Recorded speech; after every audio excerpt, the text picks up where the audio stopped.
бул негизги маселелердин бири болгон бул мамлекетибиздеги жанагы притондорду, ошол притондо кармаган адамдар боюнча, ошолорду жайылткандар боюнча, ошолордун услугасынан пайдалангандар боюнча чараларды колдонуу маселеси алдыга коюлган. Мына ошол маселелер дагы чечилип келе жатат. Бирок өтө оор чечилип атат. Ачык айтыш керек, оор чечилип атат. Мына жакында эле 2 күн болду. Ошол айткан биздин тапшырмаларды аткарбаган негизинде чаралар колдонула баштады.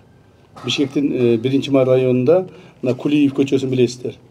Акыркы 30 жылдан бери Кулиев көчөсүн билбеген адам калбады. Ошол жердеги баягы притондор боюнча.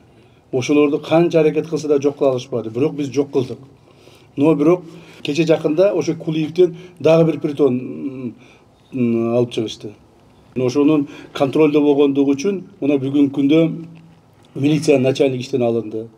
Ондогон ошо милициянын кызматкерлери жазаларын тартышты.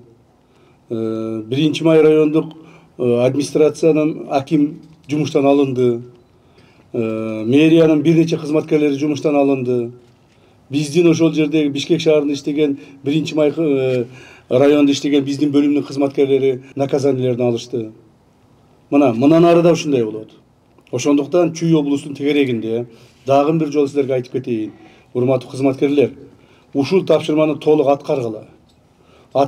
Ушул тапшырманы аткаруу боюнча иш пландарыңарды жүргүзгүлө, аны солгундатпагыла.